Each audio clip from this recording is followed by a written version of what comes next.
Okay, joining us now with his take on U.S. President Donald Trump's appearance at the United Nations today, CTV News political analyst Eric Ham, who we've reached in Washington. Thanks for doing this, Eric. It's good to be with you. Much anticipated speech by Trump at the UN today, the president covering a lot of ground. Your overall reaction first. Well, I don't think it should be any surprise to many in terms of the tone that we saw from the president. This was a speech that was extremely confrontational. It also made clear that not only is MAGA America first, but it makes clear that the United States is willing and does stand alone on many of the global issues. This was a speech where the president, again, continued to double down on grievances, not only domestically, but against the rest of the world. And I think today, the world took notice of not only where the president stands, but more importantly, where he's taking the country. So Canada, of course, joined the United Kingdom, Australia, and Portugal on Sunday in recognizing a Palestinian independent state. What was Trump's response to that? Again, I think what we saw was the president blasting that decision on the world stage. And I think what we're going to continue to see is how isolating the United States is rapidly becoming. We have to remember the United States has been an instrumental figure in establishing many of the global multilateral organizations and entities that have served as a bulwark and champion for justice, for democracy, and for inclusivity around the world. And what we're seeing from President Donald Trump right now is not only the U.S. walking away from those ideas, from that ethos, but also attempting to tear down those structures as he walks away.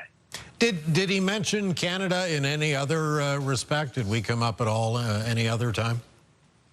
Well, no, but I think when Canada certainly is grouped in when the president is talking about the West. And when he says things like your country is going to hell, clearly he was, I think, also taking a stab at Canada with many other Western nations and U.S. allies, as well as when he talks about the issue of climate change, which we know Canada certainly, like many others, believes is in fact real and is having a significant impact on the global stage. And so what we're seeing from the president when he says things like this is the biggest con job in history, he's looking at many of the nations that the United States has worked with and has seen as allies and has called friends over these many decades. Yeah, I mean, he described the UN as a place full of empty words, and empty words don't solve wars.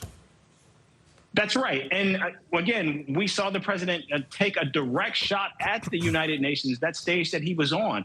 And when you look at what we saw and heard from this president, this is typically what you think and what you expect to see from nations that are isolated. You're not going to expect to see people like Nicolas Maduro of Venezuela on the stage at the UN General Assembly, or Vladimir Putin of Russia, or Kim Jong-un of North Korea. But they have also made clear where they stand when they look at agencies, organizations like the UN and the work that they do. And today we saw the president speaking in deeply vitriolic terms about the United Nations, which also begs the question, where does the UN go from here? And what does it mean when you have the United States that now, under this president and this White House, is looking at these organizations, these entities, not as a friend, not as an ally, but more importantly, as an enemy or as an obstructionist in terms of what the United States wants to do and where it wants to go. And what does that mean, particularly about the relationship between the United States and Canada? A lot to think about for sure. Eric, we'll have to leave it there. Thank you so much for joining us tonight. You bet. Absolutely. Thank you. CTV News political analyst Eric Ham joining us tonight from Washington.